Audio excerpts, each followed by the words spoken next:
Hey everybody, it's John McGraw with John McGraw Photography. Today is Thursday, March 26th. Yesterday I just did some yard work around the house. Today I'm going to do the same thing. I did watch some Showtime last night, Ray Donovan. I hadn't seen the last couple seasons, so I watched the second to last season for the most part yesterday. I think I might have one or two episodes to go. Might watch some more today. Showtime's doing a free where you can watch it for free during these times for the next month, I think. So I started watching that. Other than that, we're just kind of hunkered down and trying to get outside, in the backyard and do some stuff like that.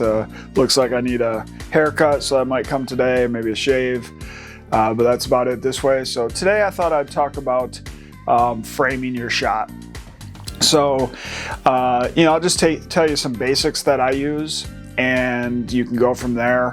Framing is really, I think, personal. I mean, you can have your own style and do all kinds of different framings, but I'll just tell you about a couple techniques that I use. So one of them is the rule of thirds, which is a pretty standard for photo or video or anything, is that you kind of think of your screen or your shot as three sections. So like where I am now, I'm shooting with a green screen and then I add the background later. So I'm somewhat on the third of the screen. I'm a little bit over right now, but for the most part I'm on a third, and then there's 2/3 over here for me to do other stuff. But one example is like for landscapes or cityscapes. So let's say you have a nice cloudy day, which we love as a photographer, and you're shooting out west somewhere. And what I do is I try and look at the clouds, and do I want the clouds to be the subject or whatever's on the ground, or a mixture of both? So let's say it's a mixture of both. Then I have to pick, do I want the clouds more of the feature, or do I want the lower part? So what I'll do is if it's the foreground or the ground or the landscape that I want to be the real focal point, then that'll be the bottom 2/3 of the shot. Or if you're, horizontal, vertical, whichever way, you can think of it the same way. So let's say I'm doing it like this.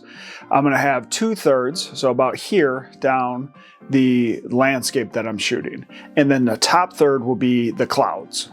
Or if it's the opposite, I want the clouds to be the subject, then I do 2/3 clouds and 1/3 the landscape.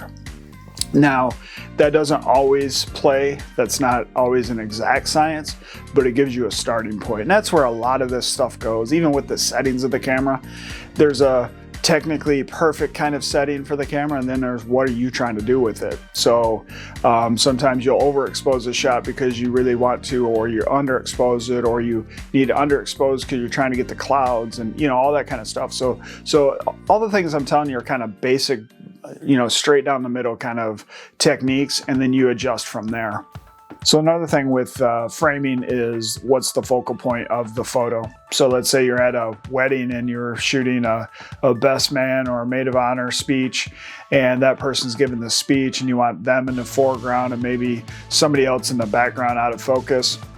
So then you might focus in on them and frame them and then have that other person over there. So you might use the thirds there where that person's in the third over here, and then the other 2/3 are over there. And you can use that as a rough guideline. So it might not be a third, it might be a quarter, it might be, a half, but you're using usually around a third, and you kind of go from there to adapt to the situation. This isn't really your framing, but it helps is if you're trying to focus in on a subject, one of the best things to do is what's called racking your focus. So what you do is you zoom all the way in. If you have a lens that you can zoom with, some are fixed prime lenses or whatever, but let's say you have a lens that's 24-105 and you're taking a photo or video of a person. You would zoom that lens all the way into 105. You'd focus in on wherever you want. Usually on a person it's the eyes, and then you'd zoom back out. Then you're in focus for your subject. Same thing with the landscape. If I'm shooting a tree in the middle of a field and that's my focal point, I'll zoom in the best I can to that tree, focus, and then zoom back out. That way I know that tree or whatever it is in focus. Another thing you can do is if you're taking pictures of people, and let's say you're doing a side portrait shot of the person, what you can do is you can give them nose room.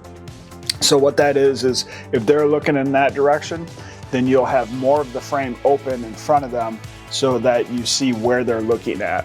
Now, a stylish way to do that is the opposite, is have them all the way on the other third so that there's room behind them. For example, I was at Rocky Mountain National Park and I saw an elk on the top of the mountain. Typically what I would do is show where the elk was going.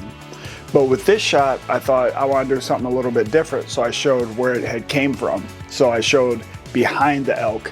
So the elk is on the third that normally would be open.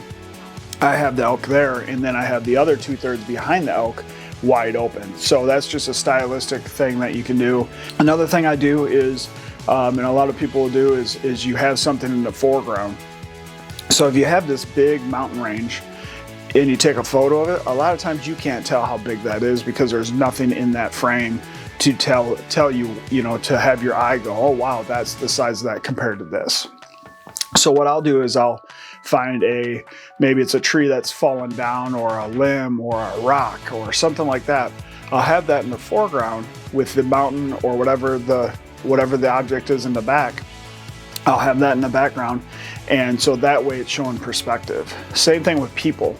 Maybe you don't even know the person and somebody's just standing there.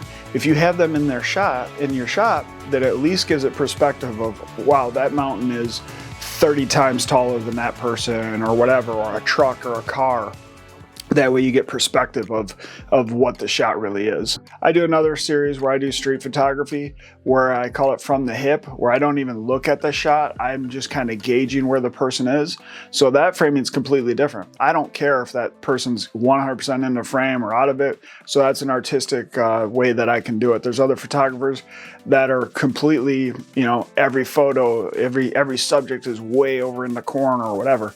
Whatever your eye brings you to is how you should do it. But that's just a couple things that you'll want to do. Also look at your horizon, with your camera. If you're doing let's say, once again, you're out west and you can see for 50 miles, just look at that horizon and make sure it's flat. There's tools on your camera, there's tools on your tripod where you can, levelers that you can see if your camera's level. I don't personally use those. I kind of just eye it out, but I always just look at the horizon, or I look at a building and I try and make it level.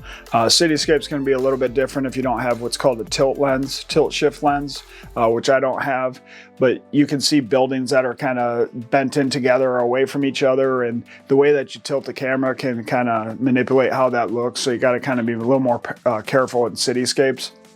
But just look at that horizon, make sure that it's flat.